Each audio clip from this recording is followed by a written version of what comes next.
Assalamualaikum warahmatullahi wabarakatuh. Selamat pagi kepada dosen pengampu mata kuliah manajemen persediaan yaitu Bapak Enjang Suherman SEMM, dan selamat pagi juga kepada teman-teman yang telah menyaksikan video presentasi dari kelas MN20C kelompok 2. Oke, baik. Di sini kami kelompok 2 akan mempresentasikan tentang analisis metode EOQ atau Economy Order Quality. Baik, sebelum saya memasuki sesi pemaparan materi, saya akan memperkenalkan terlebih dahulu anggota dari kelompok 2 MN20C, yaitu ada Anggi Ramadhani, ada Fiska Anggraini, ada Hoeriah, ada Iis Listiani, ada Rahmatiana Ajijatunisa, ada Salma Rida Fahira, ada Sophia Marwah Hajariani, dan saya sendiri sebagai moderator, Tasya Kamila Nisa, dan juga ada Yulianti Sartika. Baik, selanjutnya tanpa berlama-lama saya akan memasuki sesi pemaparan materi yang akan dipaparkan oleh anggota kelompok 2. Kepadanya saya persilahkan. Perkenalkan, nama saya Anggi Ramadhani. Di sini saya akan memaparkan materi mengenai pengertian analisis EOQ atau disebut dengan Economic Order Quantity. Analisis EOQ adalah sebuah metode perhitungan untuk menekan biaya produksi, sementara EOQ atau disebut dengan Economic Order Quantity adalah jumlah pesanan yang dapat meminimumkan total biaya persediaan dan pembelian yang optimal untuk mencari berapa total bahan yang tetap untuk dibeli dalam setiap pembelian untuk menutup kebutuhan selama satu periode. Selain itu juga, Economic Order Quantity atau disingkat EOQ adalah rumusan untuk menekan total biaya persediaan barang. Metode ini diperlukan di bagian operasi, logistik, dan manajemen rantai pasokan. Dengan adanya EOQ, stok barang menjadi stabil dan biaya pemesanan dan pemeliharaan barang dapat ditekan seminimal mungkin. Dan penggunaan EOQ berperan besar dalam pengelolaan inventaris.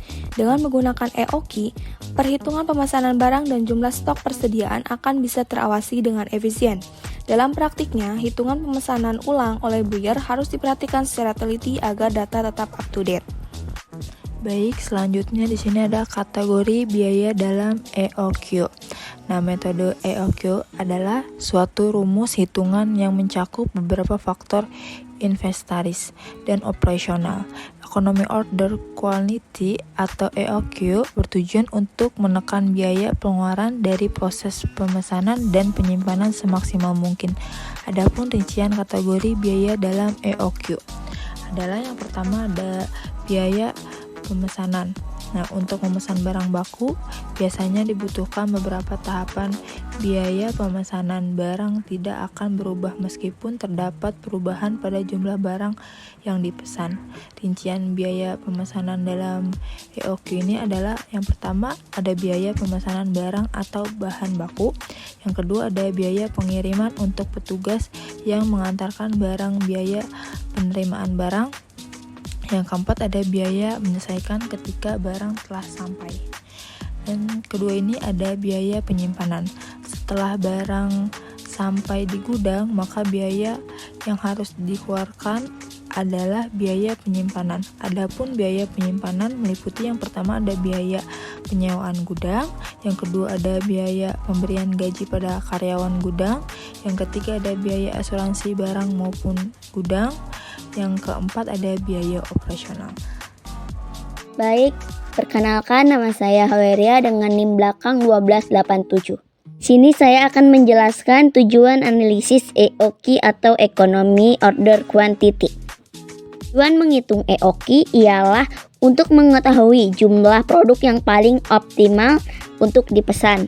Apabila tercapai, perusahaan akan meminimalkan biaya untuk membeli, mengirim, dan menyimpan produk.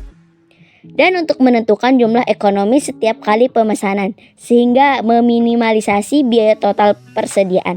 Tujuan EOQ ini adalah untuk menentukan jumlah ekonomi setiap kali pemesanan, sehingga meminimalisasi biaya total persediaan. Tujuan analisis EOQ ini untuk menekan biaya pengeluaran dan proses pemesanan dan penyimpanan seminimal mungkin. Terima kasih, saya kembalikan kepada moderator.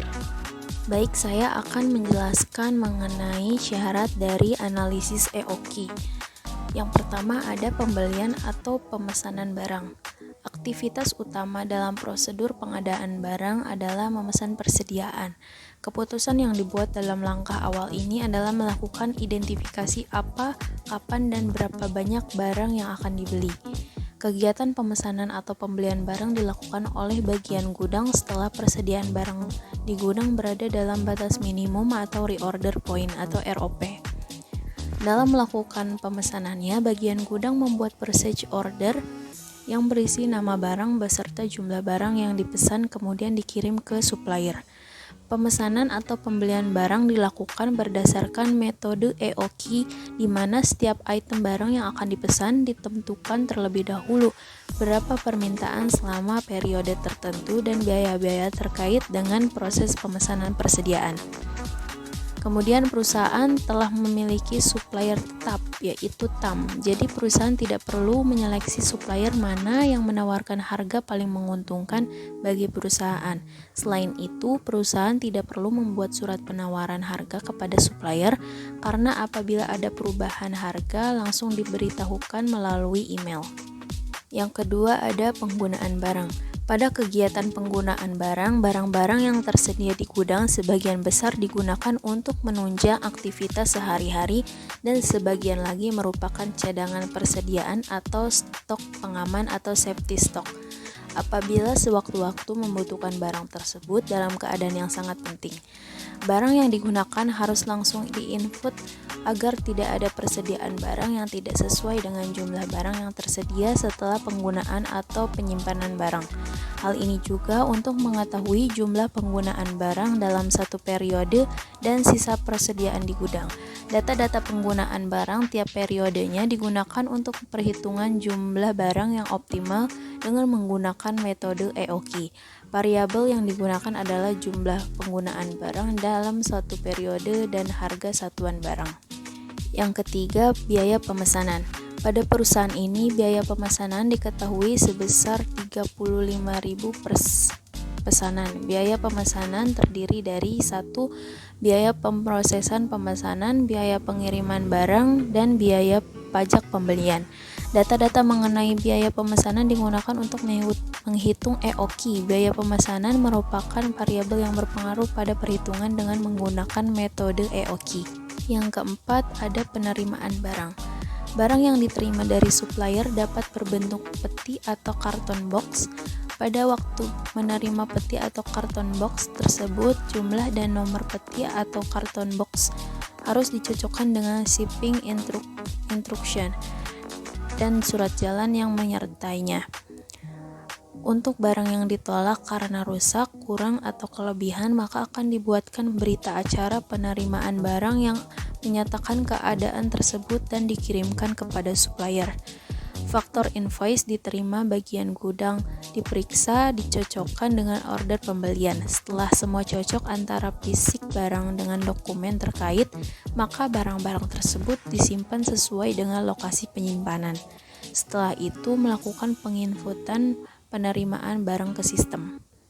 Yang kelima, penyimpanan barang. Kegiatan penyimpanan barang dilakukan untuk menyimpan barang-barang yang belum digunakan.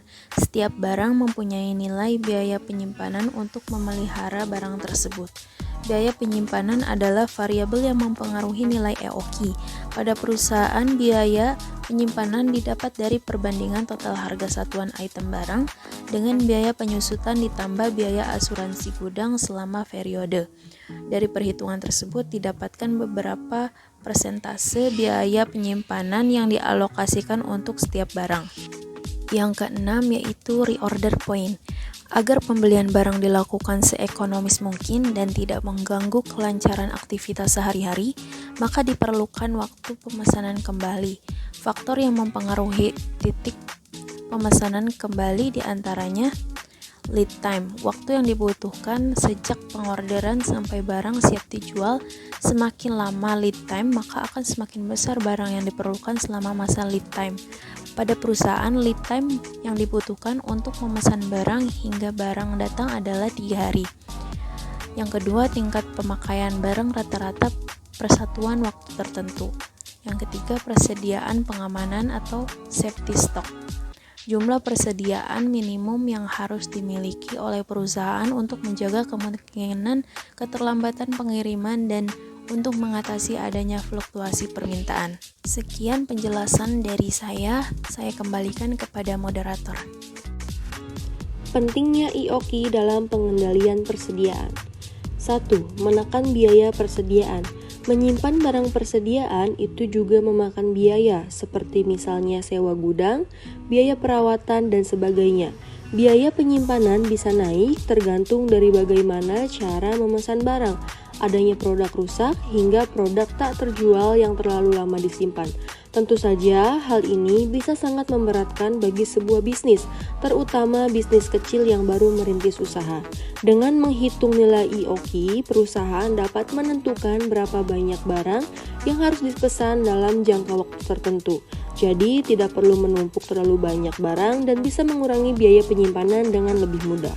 Lalu yang kedua, meminimalisasi kehabisan stok. Selain mencegah punya kelebihan barang persediaan, EOQ juga dapat membantu meminimalkan kehabisan stok.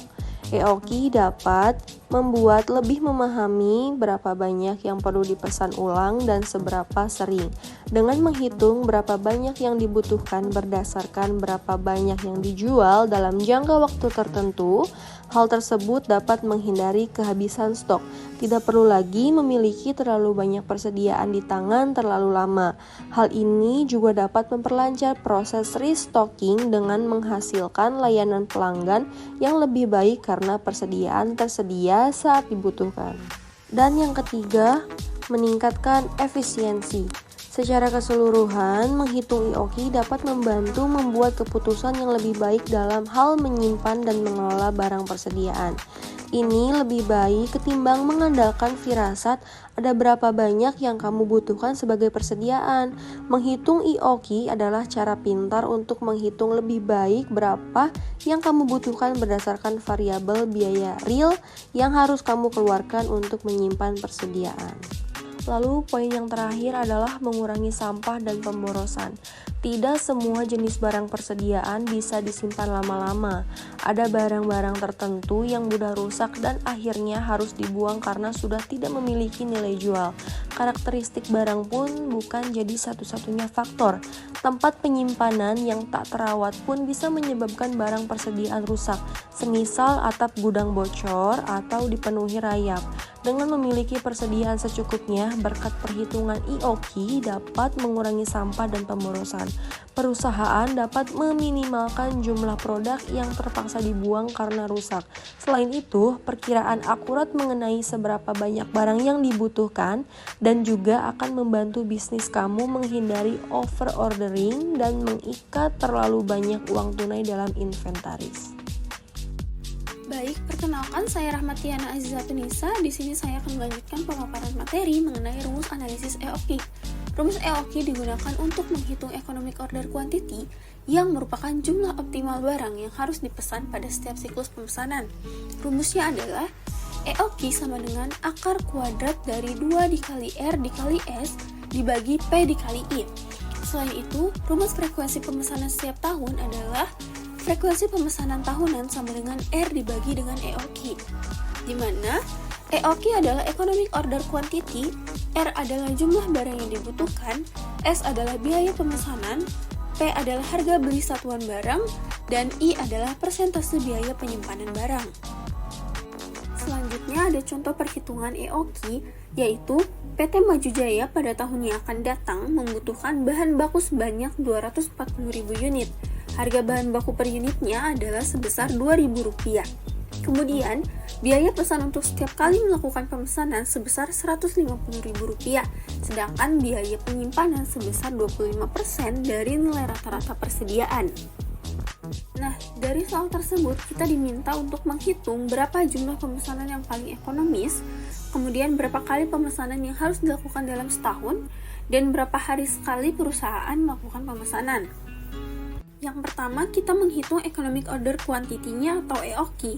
Nah, kita tadi sudah mengetahui rumus dari EOQ adalah akar kuadrat dari 2 dikali R dikali S dibagi dengan P dikali I. Dan juga kita telah mengetahui R adalah 240.000 dan S-nya adalah 150.000, P-nya adalah 2.000 dan I-nya adalah 25%. Kita langsung memasukkan yang telah diketahui tersebut ke dalam rumus. Kemudian kita hitung dan hasilnya yaitu 144 juta. Jika diakarkan maka hasilnya 12.000. Jadi jumlah pemesanan yang paling ekonomis atau EOQ-nya adalah 12.000 unit. Selanjutnya kita menghitung frekuensi pemesanan dalam setahun. Tadi juga kita sudah mengetahui rumus dari frekuensi pemesanan setahun, yaitu R dibagi dengan EOQ. R-nya itu sendiri yaitu 240.000 dan EOQ-nya tadi kita telah menemukan yaitu 12.000, maka 240.000 dibagi 12.000 hasilnya 20. Sehingga perusahaan perlu melakukan pemesanan sebanyak 20 kali dalam setahun. Yang terakhir adalah menghitung berapa hari sekali perusahaan melakukan pemesanan atau menghitung interval waktu pemesanan. Dalam satu tahun yaitu ada 360 hari. Maka 360 hari dibagi dengan 20 dan hasilnya adalah 18. Jadi perusahaan perlu melakukan pemesanan setiap 18 hari sekali untuk memenuhi kebutuhan bahan baku. Terima kasih kepada moderator yang telah memberikan saya kesempatan. Selanjutnya di sini saya akan menjelaskan tentang penerapan economist order quantity di dalam perusahaan.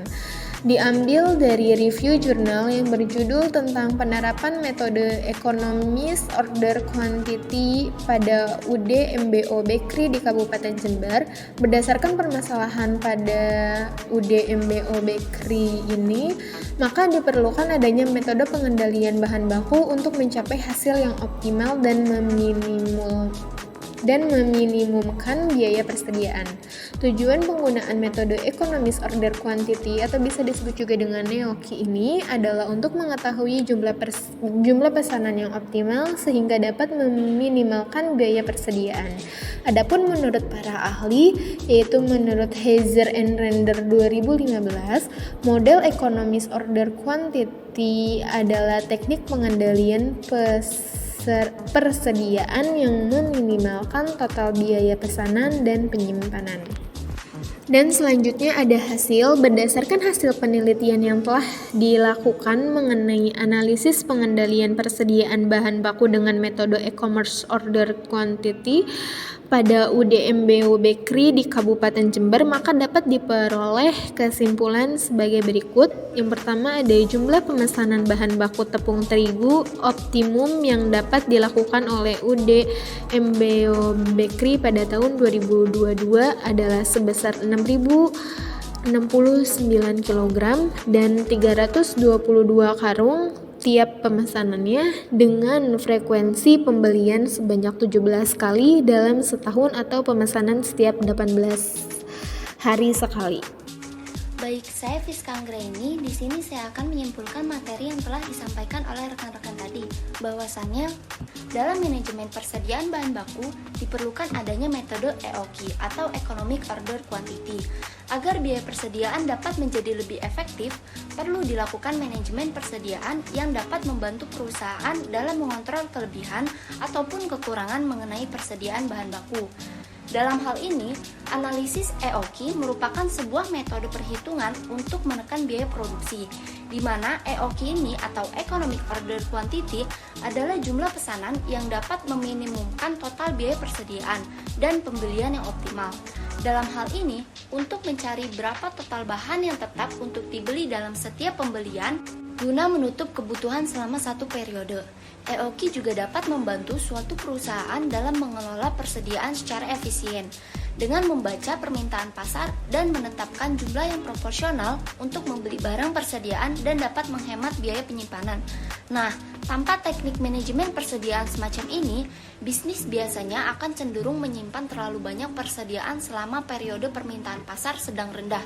Dan begitu pun sebaliknya, perusahaan juga dapat menyimpan persediaan terlalu sedikit pada periode permintaan sedang tinggi.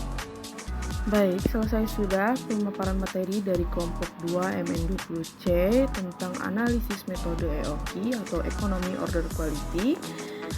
Terima kasih kepada dosen pengampu mata kuliah manajemen persediaan yaitu Bapak Injang Suherman SEMM, dan terima kasih kepada teman-teman yang telah menyaksikan video presentasi kelompok 2 dari MN20C. Mohon maaf apabila ada kesalahan dan kekurangan dari presentasi kelompok 2 MN20C.